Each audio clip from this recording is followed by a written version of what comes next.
नमस्कार मंडळी, स्वागत आहे तुमचं पंकज क्लिप्समध्ये, ज्यात आपण मोठे पॉडकास्ट छोट्या छोट्या क्लिप्समध्ये टाकतो. ही स्टोरी तुम्ही नक्की एन्जॉय कराल, पण त्याआधी सबस्क्राईब करायला विसरू नका. तर ही जी माझी पहिली स्टोरी आहे ना, ही थोडी 18+ असू शकते, तर जर लहान मुलं बघत असतील तर थोडं सांभाळून. तर ही जी पहिली स्टोरी आहे ही मी रेडिटवर वाचलेली, आणि स्टोरी न म्हणता एक इन्सिडेंट बोलू शकतो जे ॲक्च्युअल एका मुलीबरोबर झाले. तर आता तिचं रिअल नाव मी इथे डिस्क्लोज नाही करू शकत, पण आपण तिचं नाव काय पकडू शकतो? तुझ्या क्रशचं नाव काय? मंगेश. अरे अरे मंगेश नाही असू शकतो. क्रश तुझ्या crushचं मेरा नाव. मैं उस मंगेश मंगेश तुझी क्रश आहे.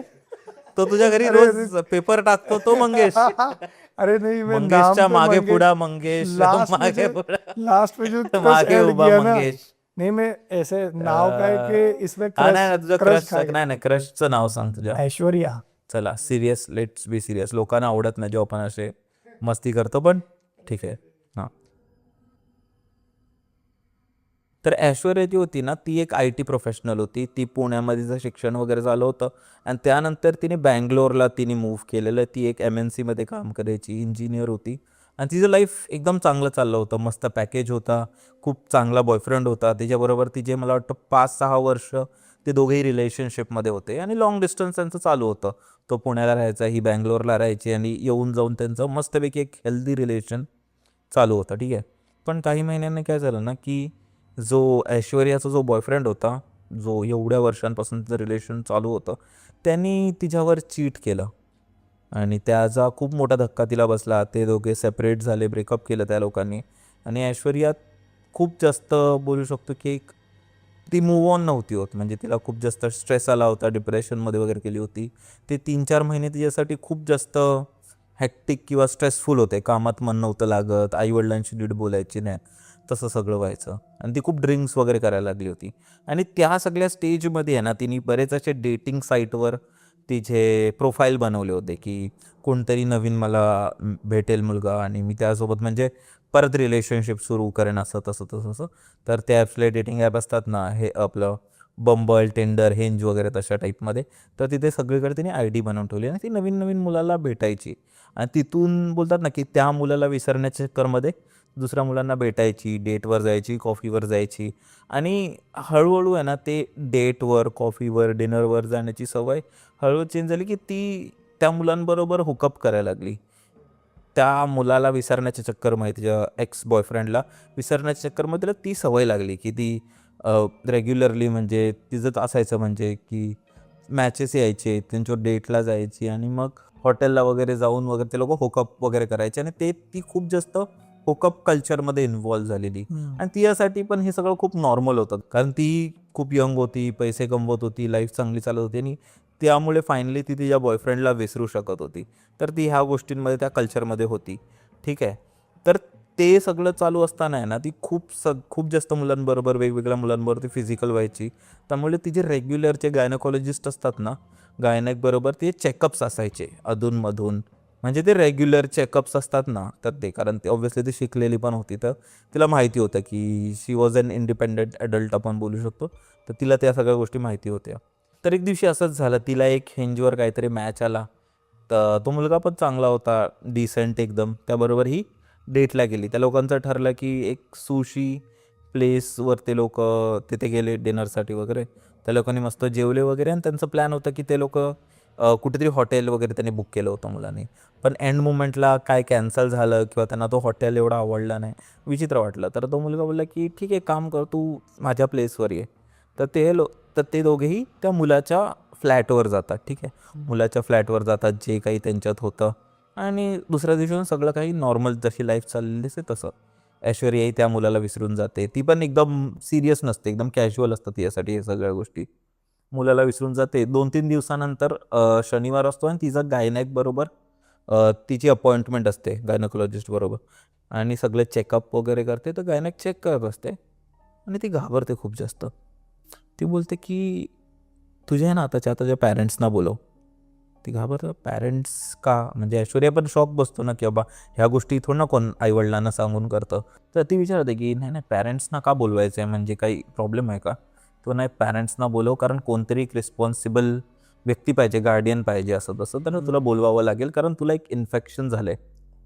तर ती बोलली कोणतं इन्फेक्शन ते नाही सांगू शकत, एक इन्फेक्शन आहे आणि आता तुला एका प्रोसिजर ऑपरेशनमधून वगैरे जायला लागेल आणि त्यासाठी तुला एक पेपर साईन करावा लागेल. म्हणजे तसे पेपर्स असतात ना की जनरली ऑपरेशनच्या आधी वगैरे साईन करून घेतात की आमची जिम्मेदारी नसणार आहे असं तसं जे. तर तसं साईन. तर ती अजून जास्त घाबरली. तर तिने आपल्या मित्रांना वगैरे बोलवलं. ऑब्व्हियसली पॅरेंट्सना कोण बोलवेल. तर तिने तिच्या काही मित्रांना वगैरे बोलवलं आणि जसं तिने फोन ठेवला तशीच ती डॉक्टर वॉर्ड बॉयला बोलली की आणि एक काम करा, पोलिसांना पण बोलवा. तर ती अजून जास्त घाबरते की पोलिसांना का बोलवायचं आहे. तर ते बोलते नाही नाही, पोलिसांना बोलवा कारण दिस इज समथिंग सिरियस. तर जेव्हा पोलीस येतात तिचे रिपोर्ट्स वगैरे म्हणजे काढले जातात आणि मग माहिती पडतं आहे की तिच्या बॉडीमध्ये त्यांना डेड सेल्स सापडतात. Dead cell. आणि ते लोक बोलतात हे कसं शक्य आहे, म्हणजे दिस इज म्हणजे हे शक्य नाही आहे. तर ते लोक बघतात की हे सेल्स नक्की आले कुठून. ठीक आहे. तर ते लोक ते हिस्ट्री काढतात, तिला सगळे विचारपूस करतात आणि हिस्ट्री करतात की कोणत्या कोणत्या मुलाशी भेटली आहे गेल्या महिन्यात किंवा काही महिन्यात. तर पूर्ण ती सांगते की ह्या मुलाशी भेटलेली, ह्या मुलाबरोबर मी फिजिकल झाली होती, असं तसं सांगतात. आणि ते लोक पोलीस सगळ्यांचा शोध घेत असतात. ठीक आहे. तर त्यांना हेच माहिती पडतं की जी 2-3 दिवसाआधी ऐश्वर्या ती एका मुलाबरोबर गेली होती ना सुशी प्लेसमध्ये, तो जो मुलगा होता ना तो थोडा सस्पिशियस होता. आणि जेव्हा पोलीस अजून इन्व्हेस्टिगेट करतात त्यांना हे माहिती पडतं की तो त्याला नेक्रोफिलिया होता. काय? म्हणजे त्याला डेड बॉडीज बरोबर तो सेक्स करायचा, म्हणजे डेड बॉडीज बरोबर तो फिजिकल व्हायचा. तो खूप टायमापासून करायचा, म्हणजे खूप घाणेरडा आहे पण काही लोक असतात एवढे नालायक लोक. तर तसं तो करायचा आणि त्यांनी बऱ्याच डेड बॉडीज बरोबर वगैरे ह्या घाणेरडं काम केलं होतं. तर जेव्हा त्याची तपासणी सुरू केली तेव्हा माहिती पडलं की ऐश्वर्याबरोबर फिजिकल होण्याच्या आधी काही दिवसाआधी किंवा काही जे गेल्या रात्री वगैरे त्यांनी एका डेड बॉडीबरोबर फिजिकल झाला होता, इंटरकोर्स केलं होतं आणि त्या बॉडीमधून त्याने डेड सेल कॅरी केले होते जे नंतर ऐश्वर्याच्या बॉडीमध्ये गेले आणि तिथून तिला त्या इन्फेक्शनची सुरुवात झाली. आणि एक असंही आहे की त्यानंतर जेव्हा पोलिसांनी अजून तपास केला ना तेव्हा हेही माहिती पडलं की ज्यावेळी ऐश्वर्या त्याच्या घरी गेली होती आणि ज्या बेडवर ते लोक फिजिकल होत होते त्याच बेडच्या एक्झॅक्ट खाली एक बॉडीसुद्धा होती. तर हे आहे म्हणजे असं घडलं होतं. तर आपण बोलतो ना की हे खूप कूल आहे आजकाल, डेटिंग ॲप्स वापरणं, इथे तिथे जाणं, म्हणजे त्याला पण एक कूलनेसचं सिम्बॉल कन्सिडर करतो. बरोबर मी एवढा पॉप्युलर आहे, माझं बॉडी काउंट हे आहे ते आहे, but this is the sad reality की तिथून तुम्ही काय घेऊन याल ते तुम्हालाही माहिती नाही आहे. पण माहोल खूप जास्त डार्क झाला आहे भाई. थोडे लाईट करूया आपण, थोडं स्लो जाऊया. पण त्याआधी मंडळी, जर तुम्ही चॅनलला सबस्क्राईब नसेल केलं तर तुम्ही सबस्क्राईब करा, व्हिडिओला हाईप करा, कारण आम्ही खूप मेहनत घेतो आहे तुमच्यासाठी अशा इंटरेस्टिंग स्टोरीज आणायला, बरोबर की नाही. बरोबर. आणि माझ्या मित्रांनाही मी ते जबरदस्ती आणून बसवतो आहे, तर त्यांच्यासाठी पण लाईक करा. तर ही जी पुढची जी स्टोरी आहे ना, ही मी रेडिट एका पोस्टवर बघितली होती.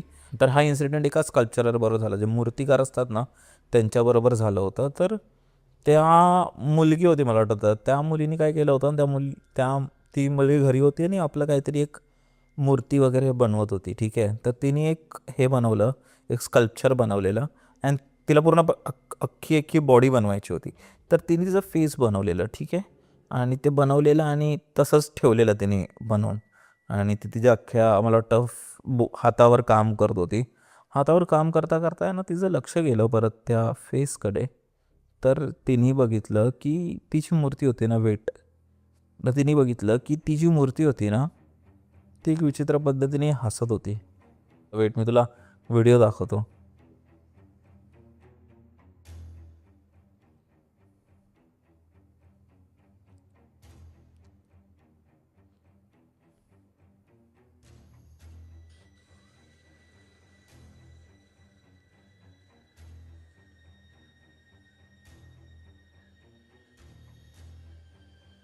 तुम्हाला पण दाखवू हे बघा.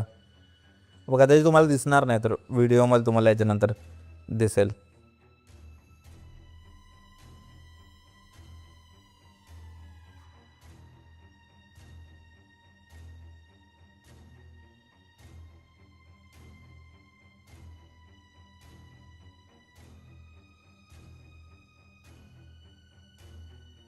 मंडळी, जर तुम्हाला ही स्टोरी आवडली असेल तर डिस्क्रिप्शनमध्ये आम्ही पूर्ण एपिसोडची लिंक टाकलेली आहे, तो चेकआउट करायला विसरू नका. त्यात अशाच प्रकारच्या भरपूर स्टोरीज अवेलेबल आहेत. आणि हां, सबस्क्राईब करायला विसरू नका.